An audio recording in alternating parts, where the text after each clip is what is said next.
Okay, we're going to go ahead and get started. Dr. Irvin will be back here in just a minute. He went to grab some coffee, so I'm going to use this time to kind of go over the questions you guys asked 2 weeks ago on your white papers, so that I can kind of review some of these things that you guys were asking about. I probably will not get through all of them. If I think some of these are really pertinent, I will, or imperative, I will also get some information maybe out to you guys on Blackboard, sorry, my mind. Let's turn ringers off on the phones, please, and computers, laptops, all those fun things put away.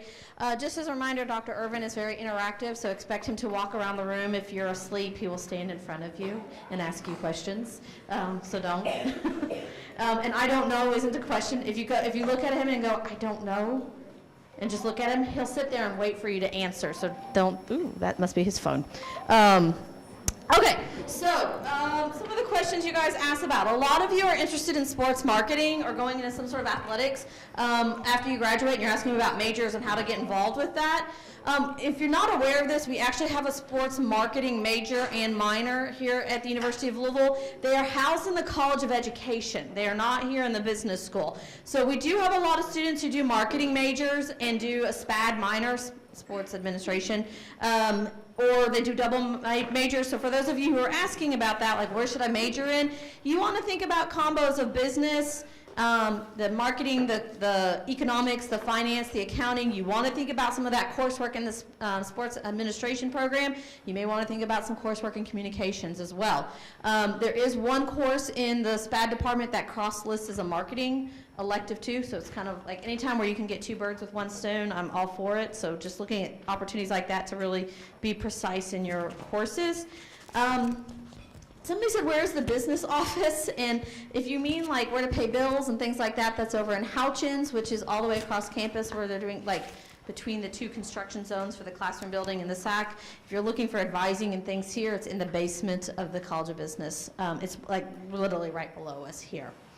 How to get involved. You want to get involved, great. We have tons of clubs and organizations on campus, lots of different things you can do. If you look on the main page of the U of L website, there's literally a little tab that says students, and it says get involved, and you click on that and it says get involved, and it'll talk about clubs and organizations, RSOs, Greek life, leadership, service. If you're involved, there's religious organizations, there's environmental organizations, there's political organizations. And if we don't have it and you can find a group of like-minded people, you can start it. So don't think just because we don't have it, that's a reason not to do it. How do I know if I'm majoring in the right thing? And that's hard because some of you will not even get into your major classes until even sophomore or junior year. So the best thing to do, go to the RSO meetings. If you go to a student marketing club and you go a couple times, and every time you're in the meeting you're thinking, I don't like this, you probably should not be a marketing major. If you hate math, like me saying that is about to give you hives, accounting and finance, economics, those may not be your areas. Because those are heavy, intense math majors. So keep these things in mind. What is it that you like to do? If you are creative, you might find you're more successful in CIS or marketing. So think about what it is you like. Go to the clubs and organizations we offer here in the College of Business. The link to those organizations is in your syllabus and on Blackboard. So if you're like, well, where do I find that information? If you keep asking me questions about where to find information, I'm going to tell you to go back and look in your syllabus or go back and look on Blackboard because that information is available to you there. The biggest challenge that you will face, the biggest academic challenge you will face in college is complacency and laziness. 100% of the time is complacency and laziness. It's not pushing yourself, it's not trying. Some days it's just easier to want to sit down and play a video game rather than study for your stats test. And guess what? You got to study for your stats test. A lot of you say about work-time balance, things like that. I'm a big believer, and this was my mantra in college, work hard, play hard. But notice I said the work hard first. Now, did I tell you guys the story about my friend Cass in college? Did I tell you this story? Okay. Cass is an intelligent person, incredibly intelligent person. And he's not one of those people that you would off the cuff look at him and go, this is a really, like intelligent, very intelligent. Cass saw college as a job. He got up, he was in the library or in class by 8 a.m. every day, Monday through Friday. He did not close a computer or book or leave a class until after 5 p.m. every day, Monday through Friday. He went at 5 o'clock, he shut everything down, he went and grabbed dinner, and then Cass had a really good time for the rest of the evening, till whatever time he wanted to have that good time until. Midnight, 3 a.m., 6 a.m., it didn't matter. 8 a.m., back on it. Many smart people failed out of college because they tried to keep up with Cass after 5 p.m., but they weren't doing what Cass was doing from 8 a.m. to 5 p.m. So you're here. You are making an investment in your education. You're making an investment in your future. Either you are personally making it because you're taking out loans, your parents are making that investment in you because they believe you're capable of doing this, or you've made a heck of an investment at this point, sacrificing a lot of time to get SAT scores and GPAs to get the scholarships to allow you to be here. Don't tank those now, okay? Because a lot of you are going to wake up in December really surprised by your GPA. I have this conversation many times. I wish I'd known, I wish I'd thought of. Use the CAS model. 8 to 5 is your job. Study that whole time. No naps, no playing, no games. That is work.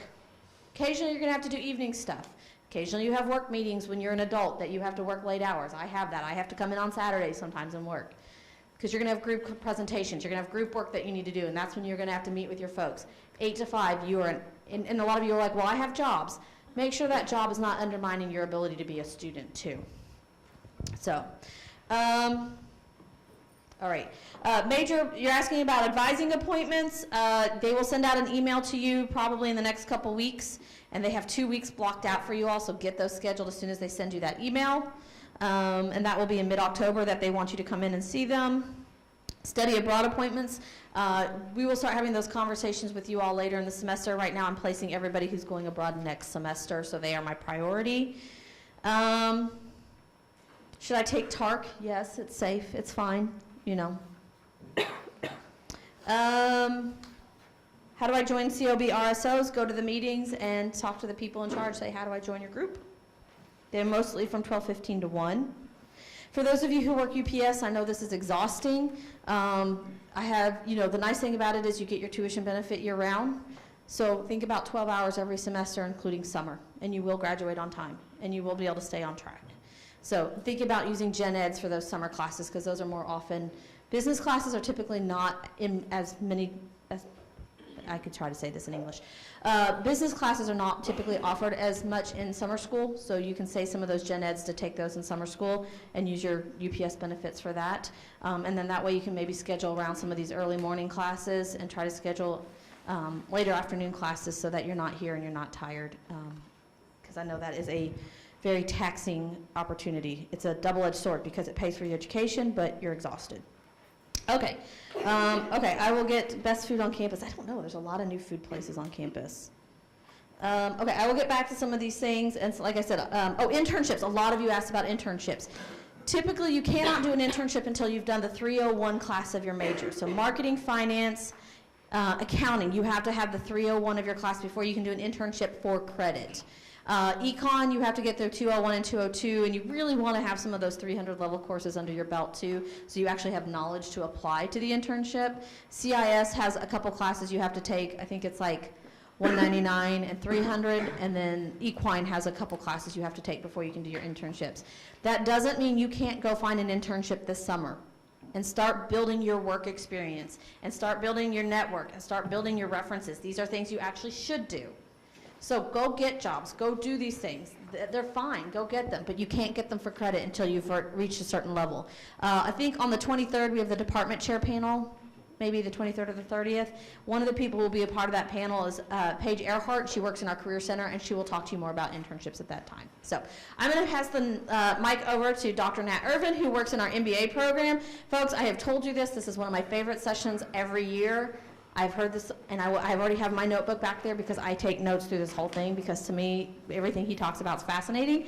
Dr. Irvin is also really the mastermind behind our Thrivals that I've mentioned to you, and some of you have signed up for. I'm hoping maybe after you hear him talk, more of you will be more interested in taking advantage of that opportunity. So I will hand it over to you. Thank you so much. Good morning, everybody. Oh, that's about a B minus. Good morning. Good morning. Okay, that's a little better. Let's see, Elizabeth, did I do the lights right? I did. Okay, that's good. First of all, let me just say this about your responses to my prompt for you, which is a prompt that I use for my MBA students. I also use it when I'm consulting for companies around the world. And let me just compliment you on the quality of your responses overall as a class.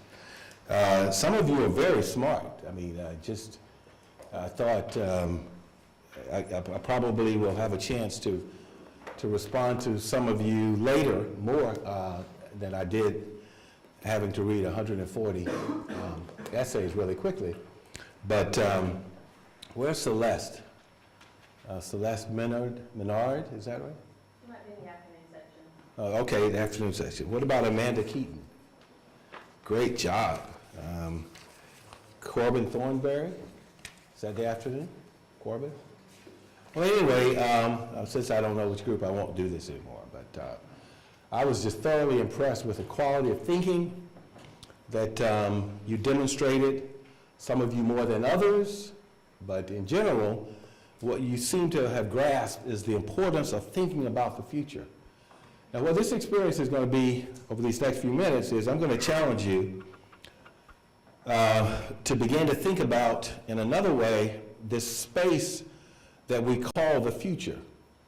Oftentimes, when you hear somebody talk about the future, just framing something in context of, say, 2042, you'll think of, that's such a long ways off, until you then begin to think about it in context of social, political, economic, and technological trends, and you start to realize, wait a minute, this is not so far off. This is not some abstract concept. This is actually concrete, and in fact, the future is you, and that you are part of it. And so, when Elizabeth is talking about you in the context of decisions you make, it's really about you and the future that you're going to be in. So what I'm going to do with you is I'm going to just dip you into the future in context of social, political, economic, and technological trends, and do a series of thought experiments and have you to engage with me about this place called the future. And so we may as well get started with this.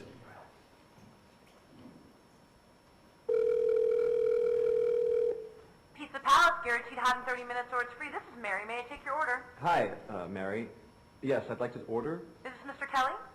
Yes. Thank you for calling again, sir. I show your national identification number is 610-204-9998-45-54610. Is that correct? Yes. Thank you, Mr. Kelly. I see you live at 736 Montrose Court, but you're calling from your cell phone. Are you at home? I'm just leaving work, but I'm... Oh, we can deliver to Boss Auto Supply. That's at 175 Lincoln Avenue, yes? No! I'm on my way home. How do you know all this stuff? We just got wired into the system, sir. Oh, well, I'd like to order a couple of your double meat special pizzas. Sure thing. There'll be a new $20 charge for those, sir. What do you mean? Sir, the system shows me that your medical records indicate that you have high blood pressure and extremely high cholesterol. Luckily, we have a new agreement with your national health care provider that allows us to sell you double meat pies as long as you agree to waive all future claims of liability. What? Do you agree, sir? You can sign the form when we deliver, but there is a charge for processing. The total is $67 even. $67? Well, that includes the delivery surcharge of $15 to cover the added risk to our driver of traveling through an orange zone. I live in an orange zone? Now you do. Looks like there was another robbery on Montrose yesterday. You could save $48 if you ordered our special Sprout Submarine Combo and picked it up yourself. Comes with tofu sticks. Those are very tasty, sir. Good value, too. But I want double meat. Well, I'm sure you can afford the $67 then. You just bought those tickets to Hawaii. They weren't cheap, eh? Oh, but I see you checked out the budget beach bum at the library last week. Up to you, sir. All right. I'll get the Sprout subs. Good choice, sir. Gotta watch that waist if you're hitting the beach, eh? 42 inches. Wow. Man, I'd say tofu and sprouts is like requires. That's how much? Just between you and me, there's a $3 off coupon in this month's Total Men's Fitness magazine. Your wife Betty subscribes to that, right? Anyhow, clip that and it's $19.99 even. Whoa, looks like you maxed out on all your credit cards. Bring cash, okay? Want to stop this from happening? Okay, well, here we go.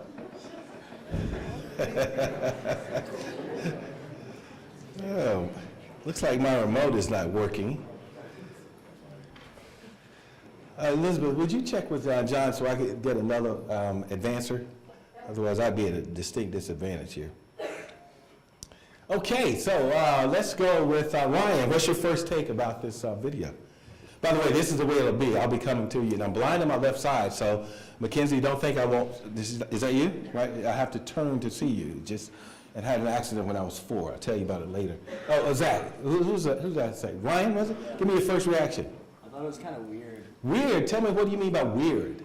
I wouldn't want. You're next, Garrett. Huh? I wouldn't want someone knowing like all that information about. You wouldn't want somebody knowing all that information. I don't believe you one iota.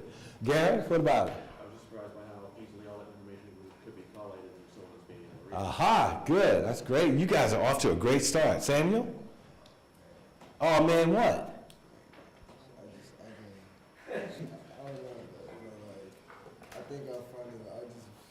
I find it devastating. Devastating? Tell me, what do you mean devastating? I don't get it. Is that really me? What do you mean? I feel like I'm gonna feel bad about myself when you talk about that. All right, I was almost with you, but you left me, Samuel. Okay, let's narrow it down. Is it that you didn't like the fact that when you were ordering the pizza that the person knew what you wanted? No, the person knew all my problems. Oh, knew all your medical stuff. You didn't like that? Yeah, I don't like that. Gotcha. Okay. Christopher, what's your take? I think personal privacy is important. Mm-hmm. So in terms of that, I think it's kind of disturbing that somebody has all the access to all that information. You do, huh? I don't believe you one bit. That's good. How about you, Karen? Just really mad at pizza is so expensive. Okay, yeah, now we're getting to some place here. Man, the pizza was so expensive. Why? Because it had like he lived in like a bad neighborhood. Ah, okay, that's good. Lived in a bad neighborhood. This is good. This is going great. How about over here? Yes, Tavian. What's your take? That was it was overall a weird experience. A weird experience. What do you mean by that? A weird experience. Jackson, you're next. She knew too much about it. She knew too much about it, and that upset you. I don't believe you one iota. I don't believe that at all. Jackson. Pretty creepy. Yeah. Why? It's not information, you don't need to know that. You don't need to know that. And you didn't want her to know that. I don't believe you one iota. I don't believe you. Who's this right here? Bryce? Why are you trying to, oh, you have Isaiah, but. That's my first name. Okay.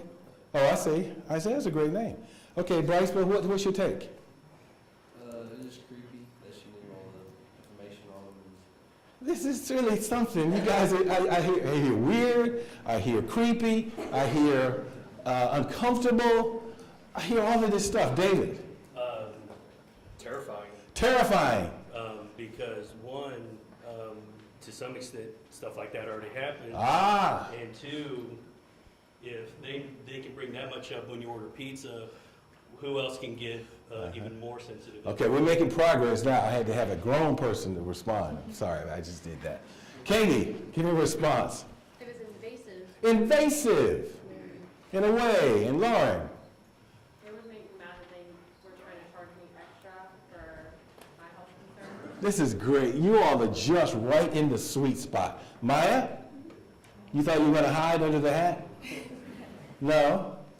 I didn't like how, in the way he lived and based off of You, life. you didn't like that. We're going to come back to that. Thank you, Elizabeth. Matthew. I felt it was invasive too. Invasive? Because it said that he didn't have HIV. It Uh-huh. said all his medical concerns, Right. blood pressure. Uh-huh. Just if I wanted to order pizza, I just want to order my pizza. And That's let it. people I want you say to- what I should eat. I wish I should eat all that. It's none of your business. Yeah. All right? Joshua, you agree with that? You agree with that? I don't believe not one word of you guys saying this. Now, why is it that Dr. Irvin is saying he doesn't believe a word you're saying? Who can tell? Yes. Who is that? Catherine. Yes, I go by Kate, it's just. Okay, Kate? Good. Because as the gentleman in the front had previously alluded to, this is actually happening a lot more often than we think with the modern deployment of consumer intelligence. Every time that we agree to a privacy policy or go online, I mean, there's cookies as well as other data that's tracking us on as building records and evidence about our lives, our habits, about what we purchase, about what we do, what we don't like. Boom. All right, Kate. So in other words, we have already agreed to do this. Correct, yes. Yeah, you've already agreed to do it. So that's why I didn't believe you. Because you've already agreed. You've already consented to do all of that. Yeah, you agree with that, don't you? Where was that? Ryan, you do agree right now. You see why I was saying you were lying?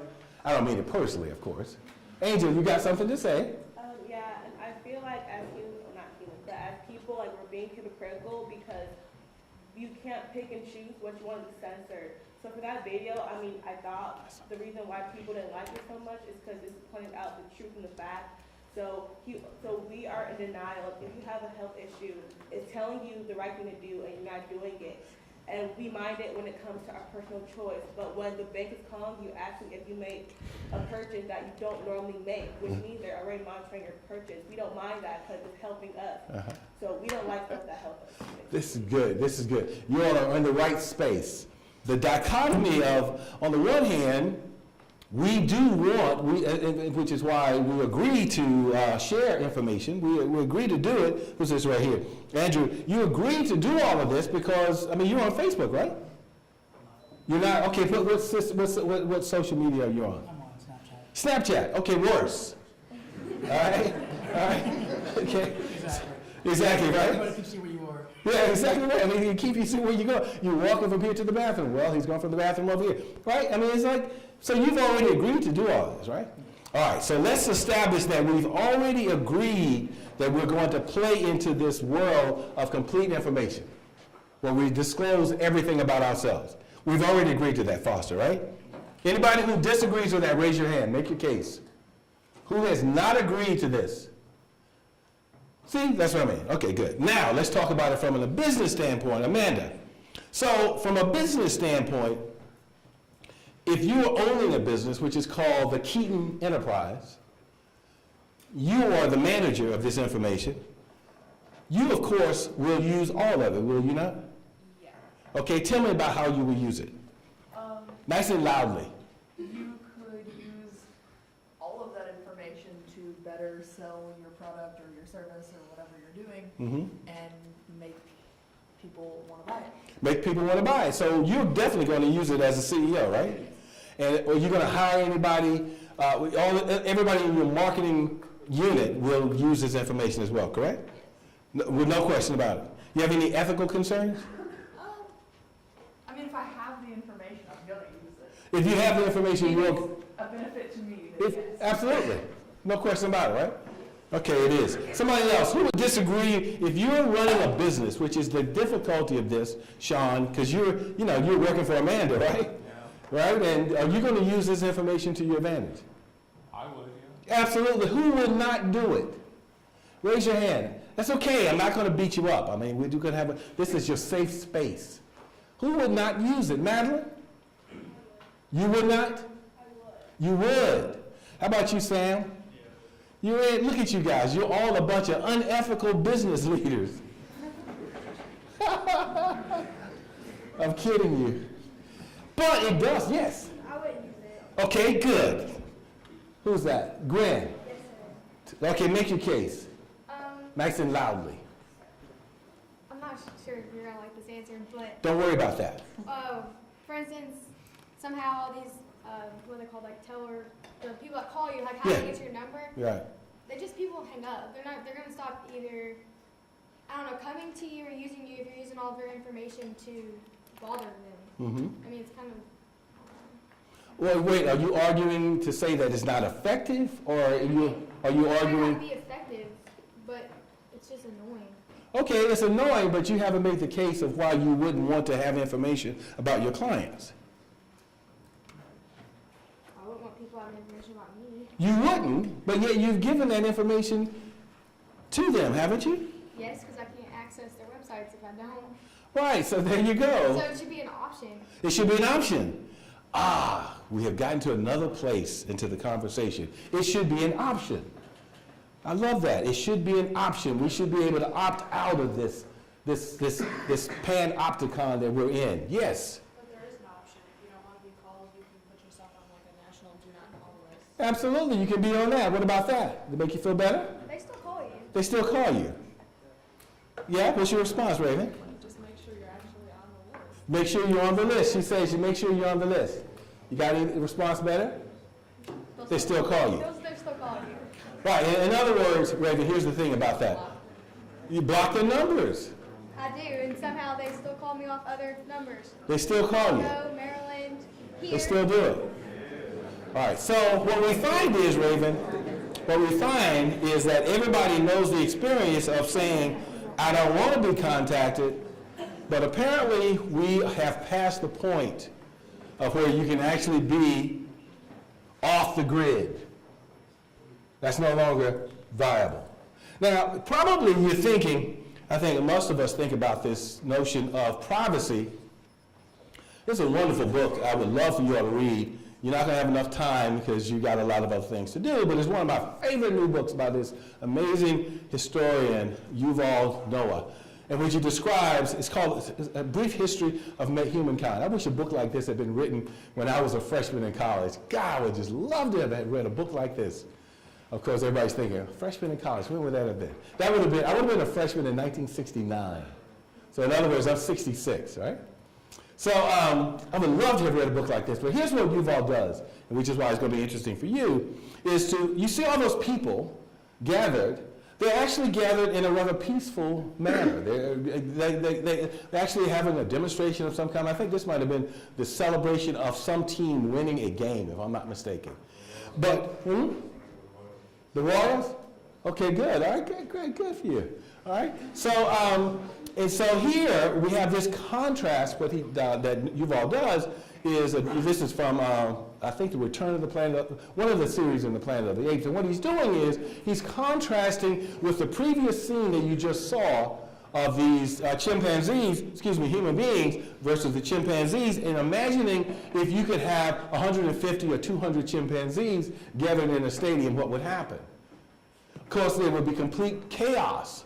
But the advantage we have, Erica, as a species, is that you get to cooperate with complete strangers. How is that possible? That you can trust a stranger in an enterprise that you haven't even agreed upon, but you can know just by the other person sharing a few languages, a few nods, whatever, that you can engage in something as massive as having that number of people that come together, 100,000, 200,000. Not that group right there. But it turns out this is the advantage that we have over the other species. That we can trust, that we can do things, we can cooperate with each other on projects that we only imagine in our minds. Now what that means is, underneath that is this notion of trust. Now most times when we think about, which we were just engaging in the information industry, we think about the information industry as being something that just got started. McKinsey, that's not the case. It actually goes back all the way to 1843. And you guys are going to be smart because most students are not going to know this, but I'm giving you something I give my MBA students. 1843, that means before what? Before the Civil War. And here's the interesting thing about it. This guy, Mr. Tappan, Lewis Tappan, this is Henry David Thoreau, who went to work for this agency in New York. He says, he's writing back to his father, tell father that Mr. Tappan, whose son I know, has invented and established a new and important business. It's a kind of intelligence office for the whole of the country, with branches in the principal cities, giving information with regard to the credit and affairs of every man of business in the country. Now, the question would be, why? And we'll get into that in a few minutes. Why would that be necessary? Wonderful book called Born Losers by this amazing professor at Carnegie Mellon University. But to the extent to which he could know things, let me just walk you through this quickly. Mr. Tappan imposed a discipline on the marketplace via surveillance, techniques and systems to monitor and classify people. The question would be, why would we need that? I'm going to get to that in just a minute, but just give you a sense of what the language was. And here, this is the thing I think is going to be most profound. By 1857, the mercantile agency could find and appraise anyone in a crowd of 29 million people, that was the U.S. population, in 7 days, case by case. Now think about that. The entire United States, you can know anything about anybody else within 7 days. Eli, how would that be possible? They just gathered all the information from the business owners, so you just gather information from their purchases.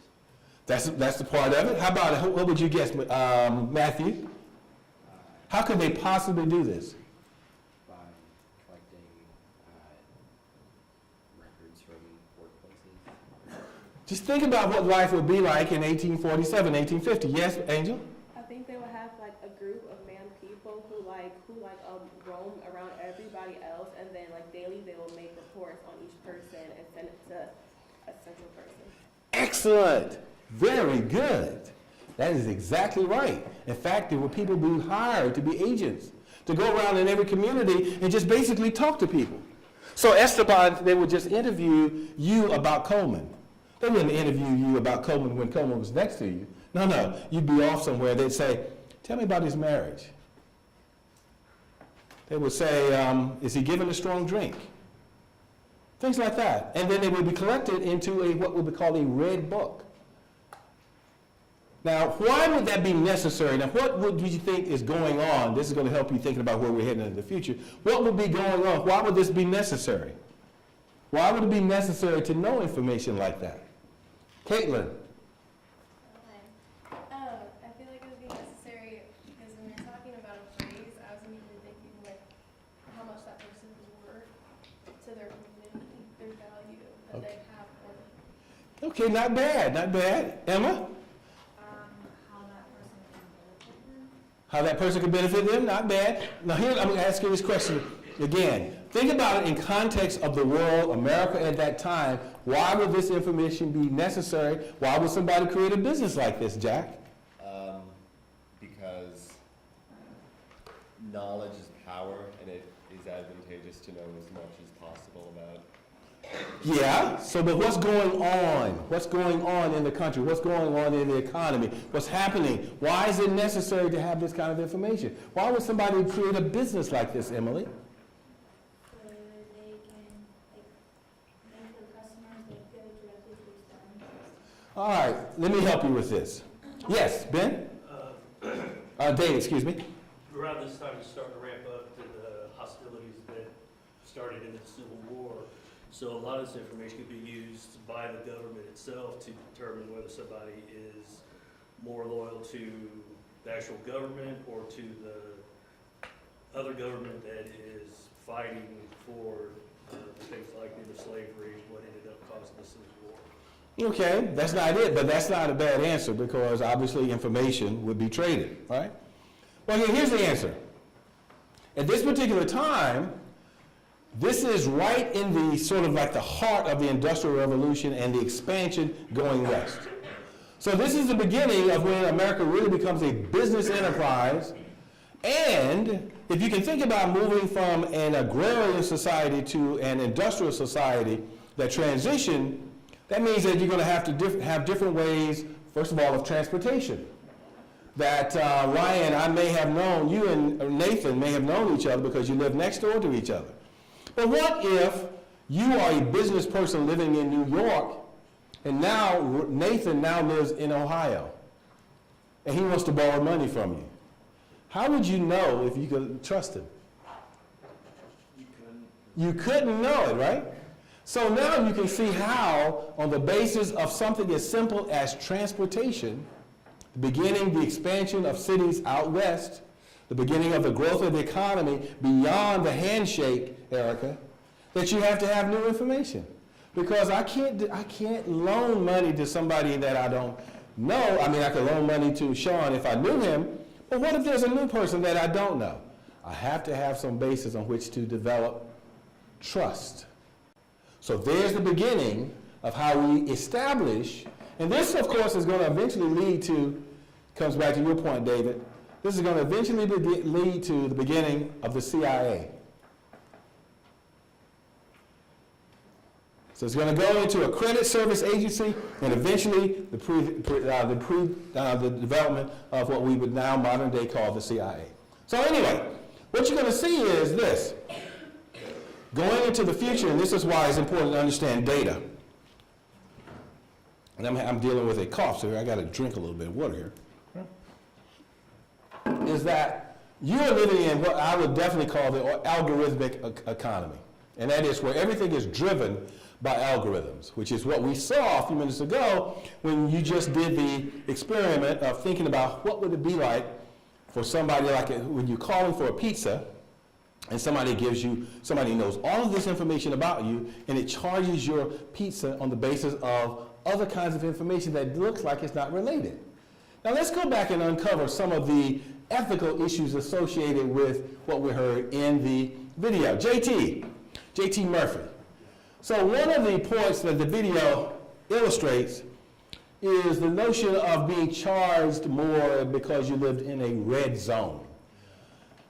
Expound on that. What are the implications for that? Maybe like, I can't hear you. maybe it would like put the driver in danger going through the zone. Yeah, that's the baseline, but I want you to go further.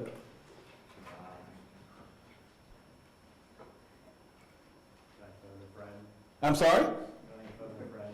Yeah, you can. It's good. Good answer, buddy. I feel like it makes them discriminate because they're lacking the income or lacking like the physical health they're supposed to have. So then they feel like they're getting picked on because they're not meeting the standards that the company wants them to meet. All right, let me take that boom back because you didn't quite get that. Give me some of that back. It was close. Kate, I know you've got a good answer. I know you've got the right answer. I'm going to give somebody else a shot. Somebody, yes, right here. If the company is able to have that information, they can throw in extra fees to help their business. So even though they might not really care about your health or that there was a robbery down the street because a robbery could happen anywhere, they just throw in those extra fees and it helps their business make money. All right. Let's step back a little bit further. Your name was, I don't see you. Haley? Okay, so Haley, stay with me for a minute, Ms. Jones. The question was the idea that you would charge more by going into a red zone.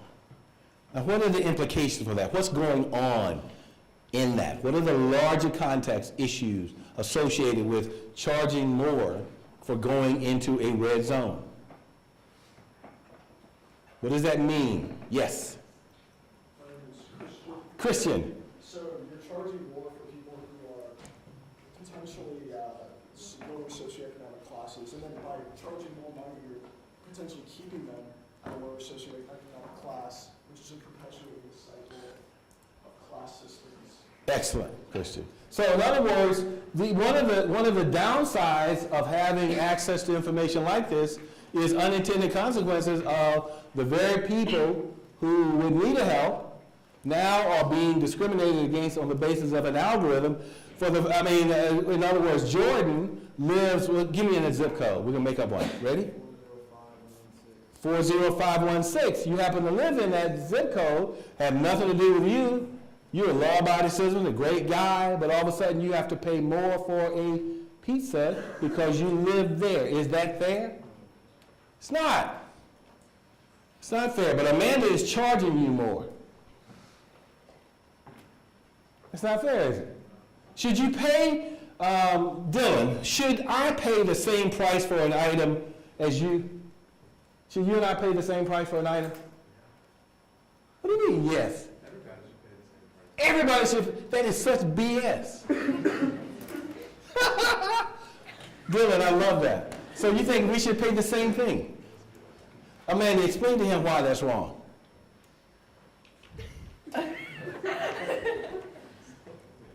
Why that everybody should pay the same price? Why that's wrong. It's going against her ethical behavior here. Let me see. Let me get a non-ethical. Somebody who's not ethical. Right here. You right here. Make the case for me, Austin. Car insurance. Car insurance. You're using a parallel, huh? Yeah. All right. So, me as a young driver who's male, Mm-hmm. I'll be charged more for my insurance than a female. And why is that? Because statistically, young males are More likely. to get right. But is that actually the case for you? Not necessarily. Not necessarily. So should the insurance adjuster make an adjustment for you, or should it do it on the group of all young white males? Don't give me that. I want you to, you're the business guy. Well, they do it. Yeah, they do it, but I'm asking you, is that right? I guess it depends on your personal beliefs. But see, that's not going to actually work in terms of personal beliefs. Yes, Alexandria? They do it because it's easier for them. It's easier for them. I got that. Dylan, come back to you now. Do you think you and I should pay the same thing for the same grapes, for example? For grapes? Let's do something else. Probably like car insurance, probably not. Probably not. More experienced drivers. More experienced drivers should pay less. Okay, good. What about if you're 66 like I am? Should I pay more? I'm more experienced. Probably. I should pay more? Yeah, the older you get, the probably more.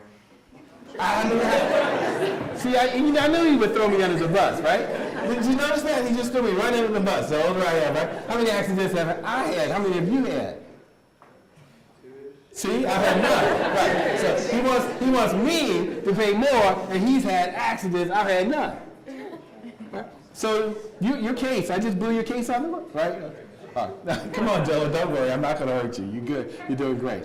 So, Dylan, but here's the question I'm asking, though. Fundamentally, and let's go on this side of the room here. What I'm asking fundamentally is it that we believe that people should pay the same amount of money for a service, we'll say. Lee, you agree with that? Yes. Okay, tell me why. Well, actually, I think it would probably be based more on each individual and their history about what they should pay. So, for example, for car insurance, like I'm a young driver, so typically I would pay more, but I've never been in any accidents. So I think I should pay less than maybe somebody who's older, who's had more experience, but has been in multiple car wrecks. So the algorithm, this is using data to predict your behavior based on what, past actions, right? You would use that, right? Among other things, but you would use data to determine the probability of you and I to have accidents, right? That sounds reasonable, right? Okay, good. All right, I'm gonna come back to you. Who's this? Cameron. So we're gonna stay with her for just a few minutes. So Cameron, do you agree that you and I, we walk into a grocery store and we see a steak, that you and I should pay the same for that ribeye steak, which is $7.99 a pound. I should pay $7.99 a pound, and so should, who's this? Connor. We should all pay the same amount. Yes. Well, how did you come to that understanding, by the way? Why do we have to pay for the same? Well, we should pay the same amount, right? Because it's the same thing. It's the same thing. Yeah. It's the same thing. Yeah, it's the same thing. It's the same thing. We should pay the same amount.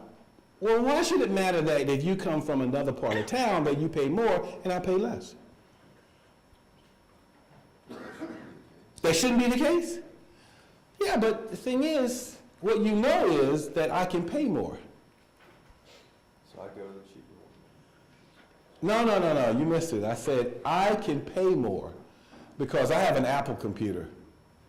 And Connor has pick it some off-brand. Name an off-brand computer these days. Toshiba, yeah, right. He has a Toshiba, a 6.0, right? Something like that, right? So the algorithm says I can pay more, he can pay less, and the algorithm says you should charge me $9 for the steak. It's not right? Right. Amanda, why am I right and he's wrong? I don't know. I think that for something like a steak, it's gonna be gone in a really short time anyways. Whenever you're comparing big items to small items, It's going to be gone. but I would say. Cameron? Well, like, say in New York, the cost of living's higher, so therefore you make more money, but here it's less. So like, if you're at the same grocery store, say here, then like, they're obviously gonna be way richer and can spend more money on it. Can spend more money. And so the algorithm can optimize for that, right? And in fact, here's what happens, and here's how this walks into it. We already do this all the time. Because you get coupons. You get coupons based on what?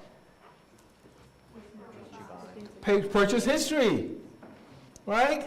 And so right now where we are is this, that when you and I go to a computer, when we go to the web will remember Nat Irvin. It will remember Mackenzie Bauer because all of that information that you have given it and I have given it regardless of where we are.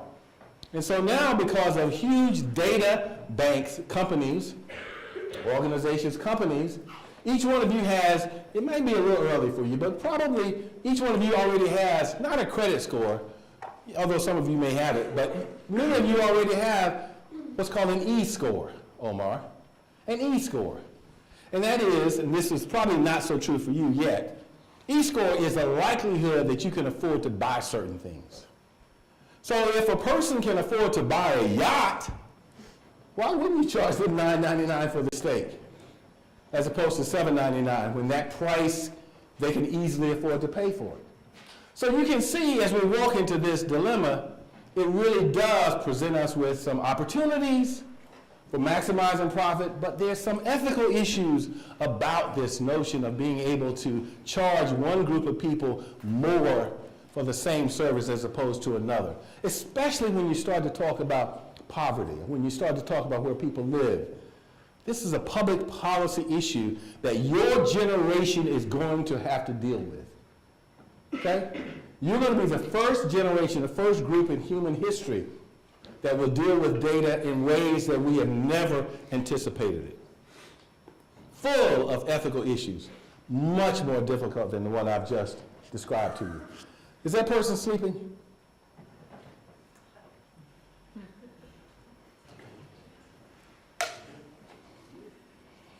Thank you. Let's keep going. How are we doing on time? You have about half an hour. Oh gosh, this is going to go by too quickly. God. Okay, here we go. All right. Let's go quickly. All right.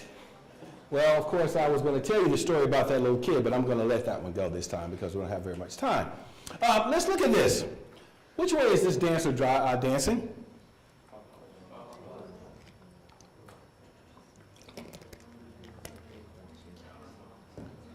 Omar, which way? I can't hear you. Clockwise? Clockwise, huh? Who sees it counterclockwise? Look at this, all the counterclockwizes. She just switched, Jackson? You think I did it? Good, very good. Andy, which way is she dancing? Clockwise. I love that. All right, for those of you, look at the heel, and now you should be able to change the way you see it.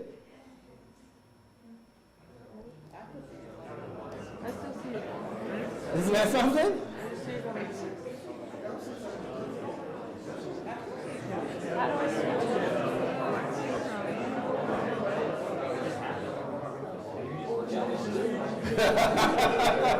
She just changed. I love that. She did no such thing, Samuel. She did not change. It's all here. Which is the point of this experience is, now as you go forward into the future, a lot of what's going to happen to you is your perspective.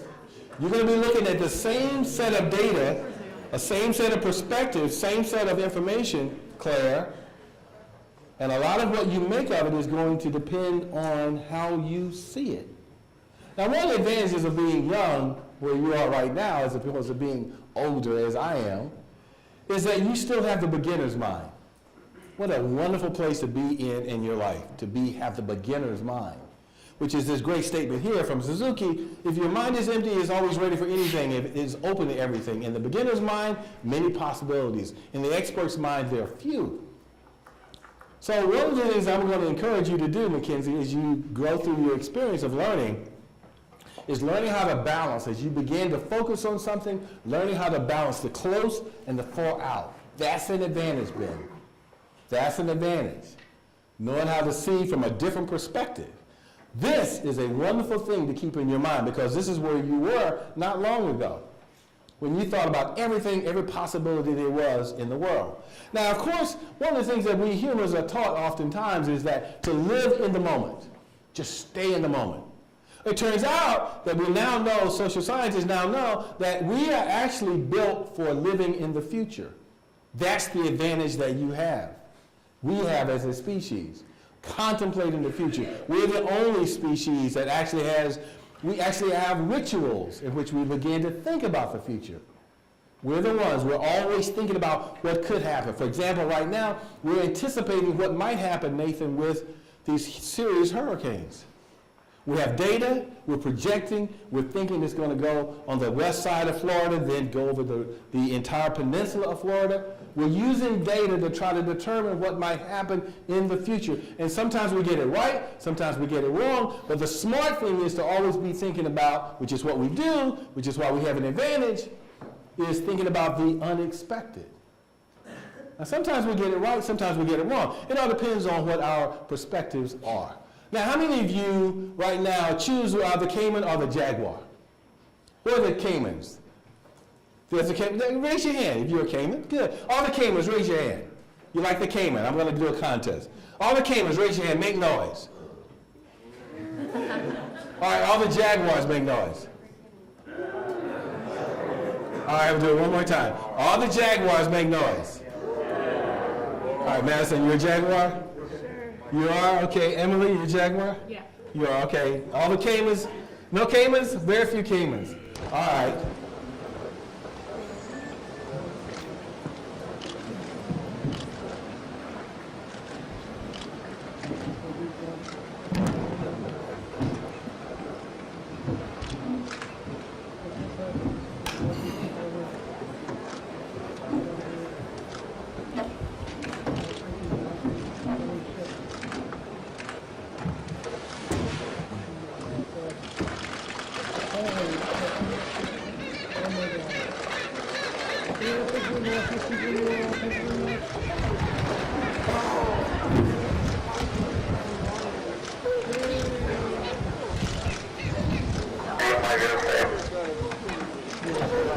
Oh my God, is that a movie?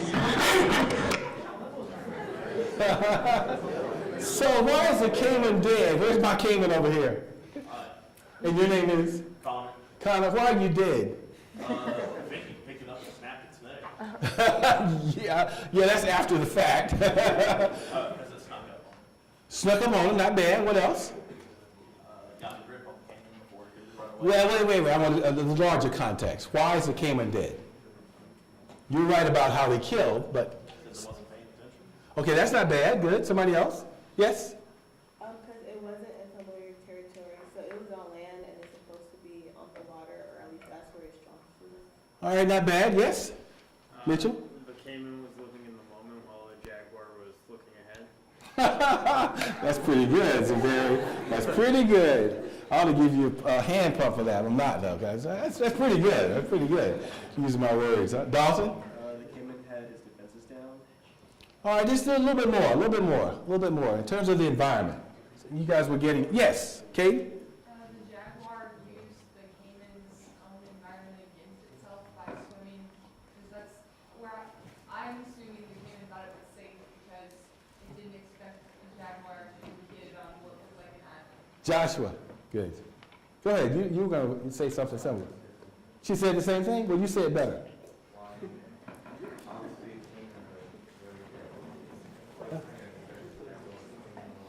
You're not supposed to be in my area. This is my area, right? I'm supposed to be able to take a nap in my own area, my own bed, right? Should I be able to just sun in the sun? What about? I understand when I'm in the jungle that I'm going to be possibly in the Jaguars. All right, but here I am, and what you're going to see is a parallel is this.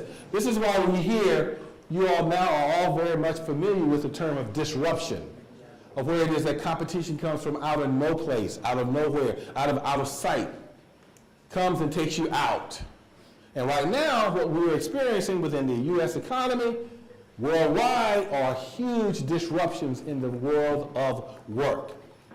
So what I would say to you, one of the takeaways I want you to have is your biggest competitor is going to be your own view of the future and how these things come together, how you think about these things.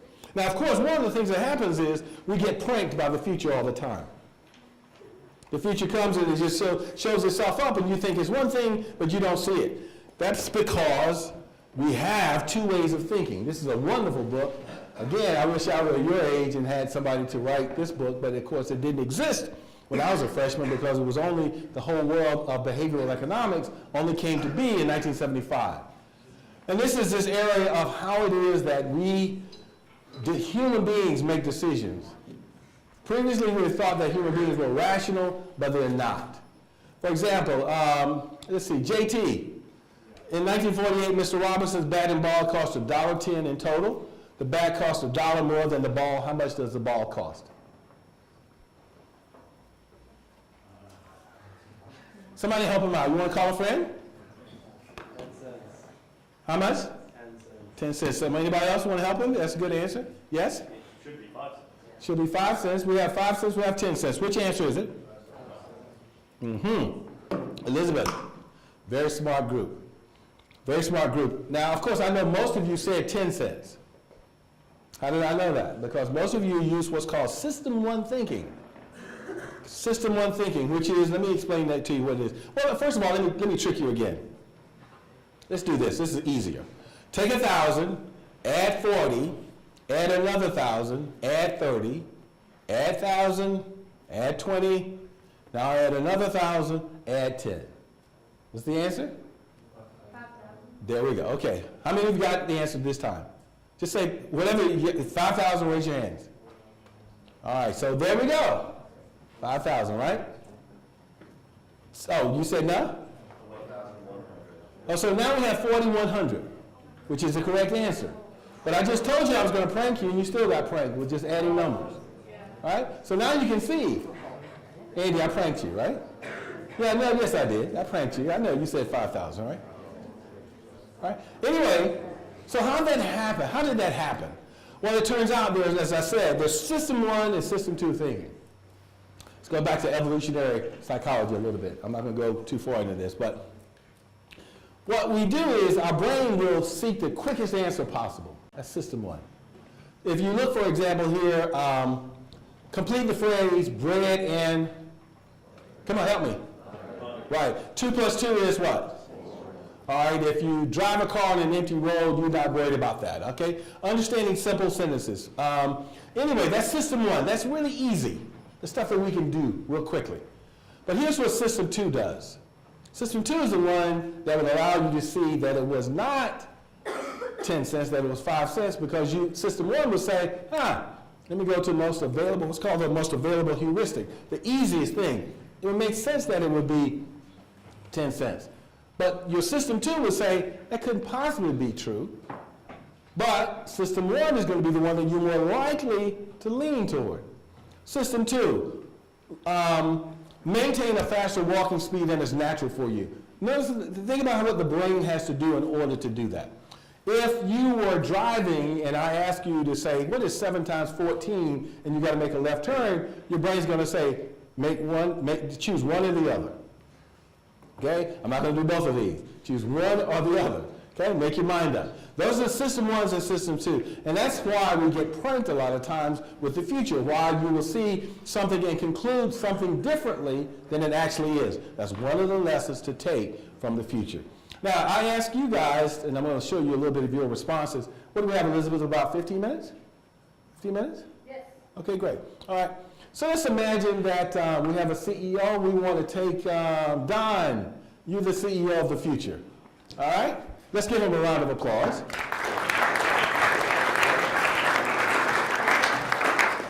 And you all are the members of the board of directors, and you've asked for Don to come back with a plan for the company.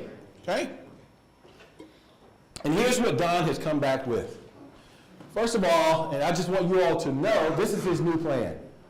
His new plan includes no financial projections or discussions of revenue streams. So y'all can give a response immediately, just like, I don't know about this. No market research on what users, advertisers, or partners want to find, how they fit into nicely defined market segments. What's your response so far, Jackson? This is not going so well for you, Don. No concept of market research. No channel strategy or discussion on how to sell ad products. Board, how is Don doing so far? Okay, so far this is not looking good, Don. No concept of an organizational chart. With sales doing this, product doing that, and engineering doing something other than that. How's he doing so far, Mackenzie? Not well. Not well. No product roadmap to tell him what management team would build and when. No budget. Ashley, how's he doing so far? Not well. Okay, no targeted milestones that the board and company leaders could use to monitor the progress. How are you feeling about it, Catherine?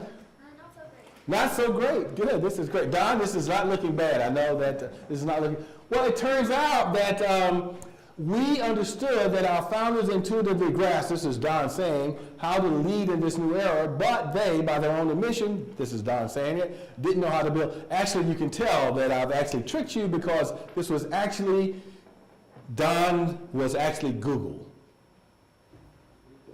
The two founders of Google, when they went to Eric Schmidt, when Larry and Sergey went to, when they changed the structure of Google, when they realized that being an engineer was not going to be enough. In fact, that everything they learned in the 20th century was wrong, they had to start all over again.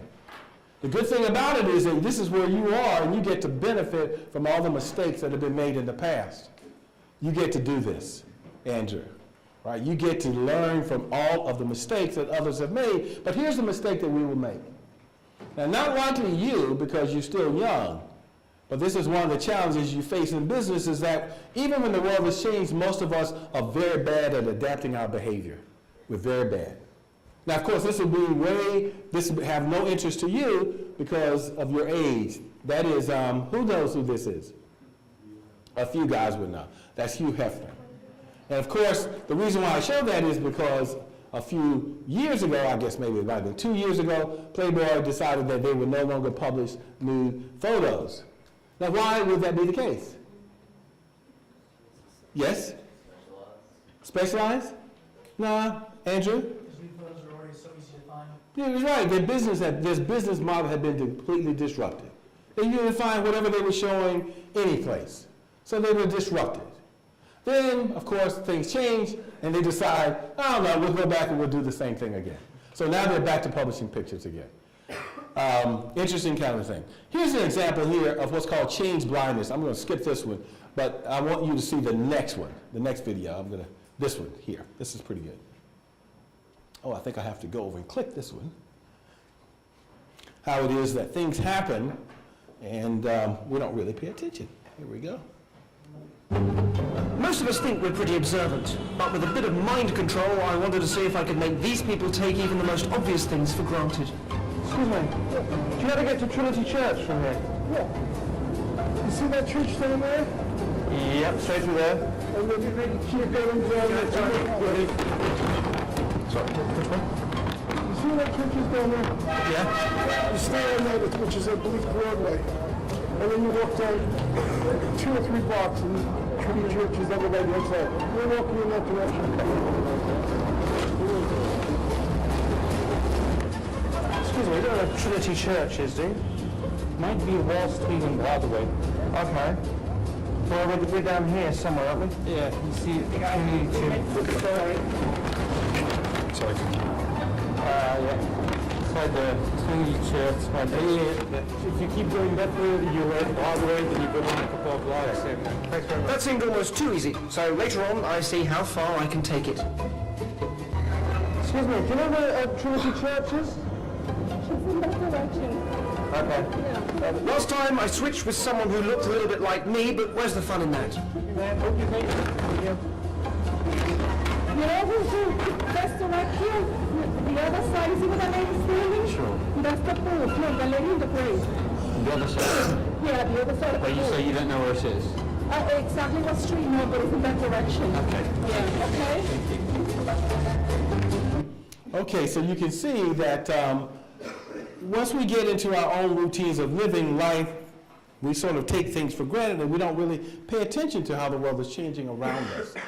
You're a little bit less likely to do that because of the stage of life that you're in, but as you go forward, you'll notice that you stop paying attention, which is what the whole point of the experience of me having to have you write about, thinking about the future was about, is to have you to slow it down a little bit and begin to think about some of the issues that you wrote about. There's an example right here. I'm going to skip this part right here because I really want to get to you. I want to have a thought experiment with you. See if I can do that. Given the time. What do we got, Elizabeth? 10 minutes? I hope. 10? Good. Good. Okay, great. All right, let's do this. All right. Okay. Okay. What does it mean to live and work? Let me skip here. I got to go. Gotta get quick. Thought experiments for the future. Here we go. So this was the idea. This was your assignment and some of your responses. What I want to hear, though, is, and I have all of your responses, but I wanted to hear from some members of the class who wrote about, I want to hear some volunteers to write about what you wrote about, okay? So let me hear some volunteers, and okay. For example, somebody wrote about the idea of small businesses disappearing. Who wrote about that? Was that this class? All right. The decline of reading of books. Okay. The feeling of getting a license, the idea that we have automated, artificial intelligence, driverless cars, this notion of yes, was that you, Madison? Yeah. Tell me a little bit about that. It's pretty good. It's pretty good. Nice and loud. I was just predicting in the future that maybe like we'll have a new system of like big companies controlling all of the driving, and that like individuals owning cars or license will kind of be out of the window to save on space in the cities and like stop hurting the environment as much, and it may be like, controlled by the government. Okay, so more likely to be privatized, but the idea, you also talked about the ritual of getting a driver's license because that indicates something else. Fundamentally about what? Growing up. Yeah, independence. It's a ritual, right? That's something that's very subtle, very good. First time I've gotten that one. Noticing not artificial intelligence, but the downline implications of the ritual of getting driver's license. That's how to think, right? Not just the immediate first line event, but look at the implications downline. What are the things with that impact? How about this one? You generally, many of you wrote about this notion of not having face-to-face conversations. Who wants to weigh in on that one? Not having enough face-to-face conversations. Anybody? Yes. Austin. A lot of times, like especially like walking around campus and stuff like that, you'll see people like not actually like talking to people, but like very like head buried in cell phones and things like that. Right? Good. Now, what are you going to do about? Are you one of those people? Sometimes. You are. Well, you know what it turns out. And I hope that you'll hear me of any things I've said today. I hope you can hear this one. We human beings did not know what was going to happen once we unleashed the internet and the cell phones. Nobody knew what was going to happen. So what we have now is, Ryan, you have a cell phone, of course. Your addiction is 6.5 minutes. That's the urge to go and check the phone every 6.5 minutes. Am I wrong or right? You're probably right. You can't right now, yeah, right, because I'd kill you, right? But the thing is, you can't right now, but you want to. And what this is, something that we have not anticipated. So now you have what's called the attention economy, where everybody's competing for your attention.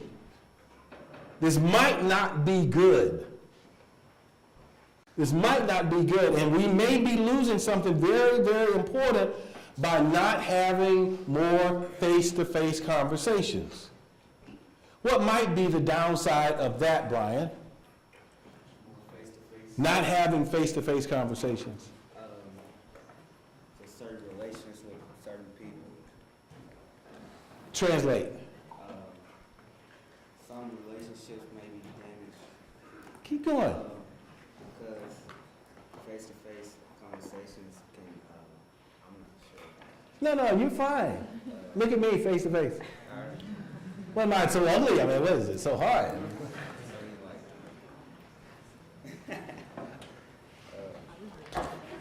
have your more attention. You have more of my attention?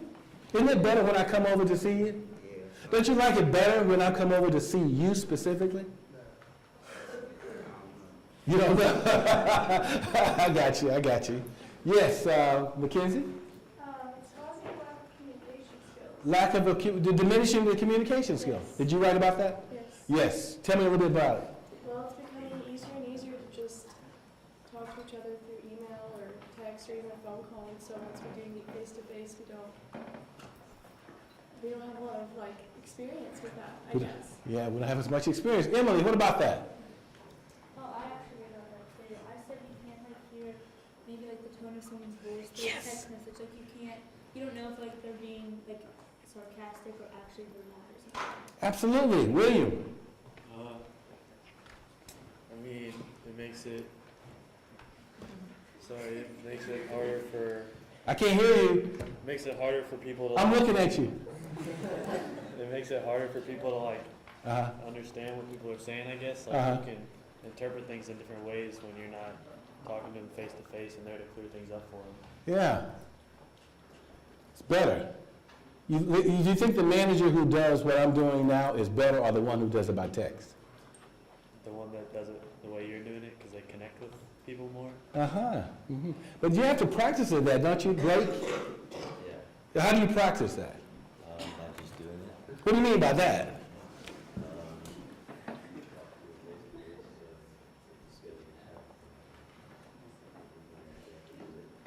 When you really have to do it. You ready to do that?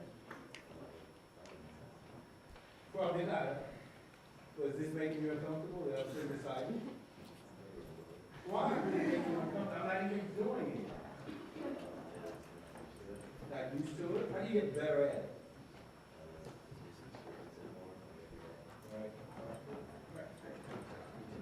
So really, the idea here is, which you all picked up on, is you know that you're not doing this really well.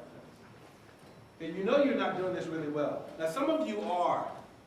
Some of you are. But the fact that most of you picked up on this, the notion of not having enough face-to-face conversation. Now here's the thing. What we're finding is that research is showing that the fact that you don't do this as much means that your ability to do it diminishes significantly. And that we're seeing the data says in your group of people, your generation, you're particularly bad at it. Not you specifically, but you're worse at it. And technology is contributing to this. Now what I would like to suggest to you, to give you a competitive advantage in the future, is start practicing this skill of talking to people face to face. If you get better at this, you win every single time. You will win every single time. Now, why would you win every single time? Let's see, who's this right here? I can't hear you. Connor. I can't hear what? You don't like your name? No. Okay, well, we'll give you another name then. Michael. Michael, all right. So why would that be the case? Why am I making this the case? Was that difficult? I said, why would you win if you practice your social skills of talking to people face to face? No. I don't mean me. I'm talking about you. Why would you be more competitive? Logan. Because that's like a generation, like everybody else will be really bad at it. So. Okay, everybody else will be bad at it. You'll be better at it. What is the thing, though, about being able to have face-to-face conversations over time? What is it really? What am I really getting at here? Anybody? Yes? Yes? You're building relationships, they're personal. You're building relationships. Mackenzie? I think success comes from influencing people a lot. When you build a personal relationship with someone, you're more likely to follow your lead. All right, when you're going to be, because you're going to be a part of a team. You're going to be either leading a team or you're going to be a part of a team. You're not going to be a part of a technology. You're going to be a part of a team of human beings who will be working with technology. Yes? I was going to say, Nice and loudly. face-to-face communication builds trust the most quickly. It does. The most quickly. Absolutely. I love that, Catherine. It builds it more quickly than any other aspect of it. And you remember, I started off by telling you that story about how we were doing information all the way about 1843. And the reason that information technology started was because the handshake between David and I when we would do a deal was something I could physically do. But once the railroads come in, once we have to travel, once I can't see you, then I had to go to data to decide whether I'm going to loan you money or not, whether I'm going to trust you with an organization, whether I'm going to believe in you. I had to come up with another way. But we still fundamentally believe as human beings, the best thing is for me to look you in the eye to see whether I can trust you. That's your advantage as a human being. Look, guys, I've enjoyed being with you, and until the next time, I will see you when? You want to make a plug for Thrivals? Oh, Thrivals? Yeah. Sure. On September 26th, the opening day of the Idea Festival. How much time do I have on this? Can I just pull it up? 1 minute. 1 minute? Okay.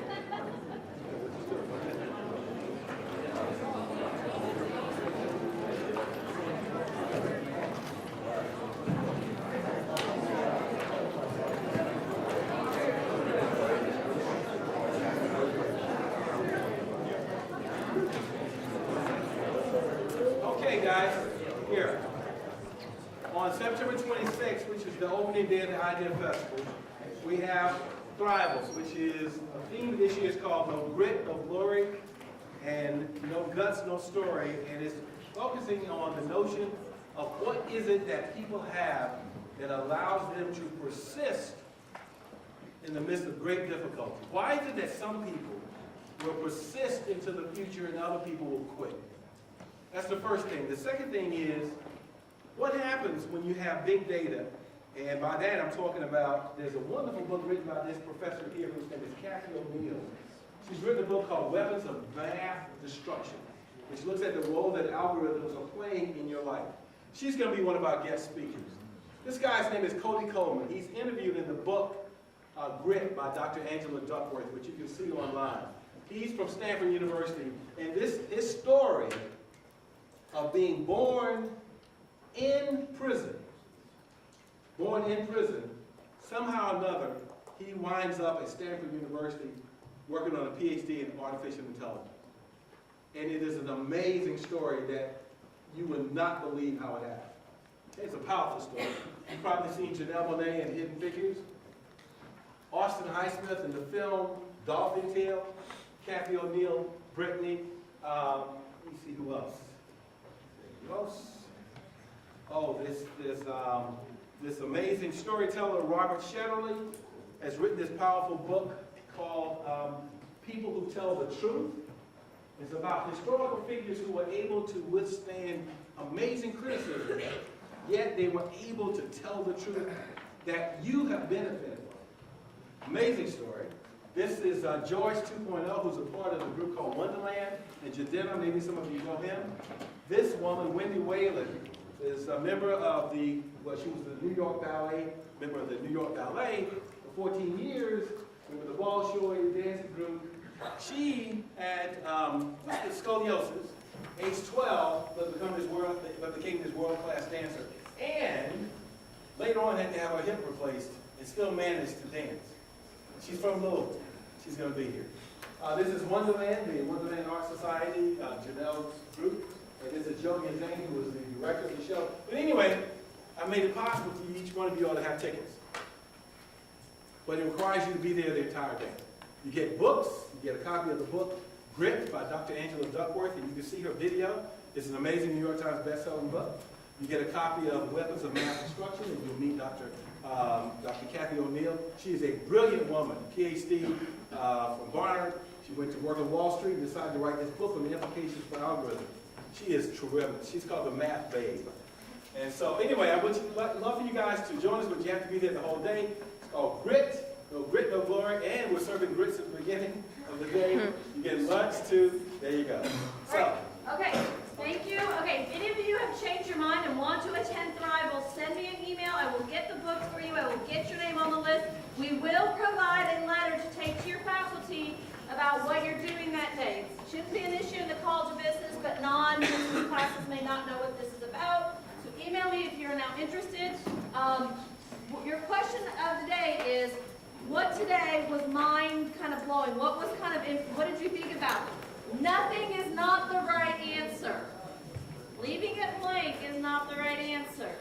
So what did you hear about today? What did you guys discuss with Dr. Irvin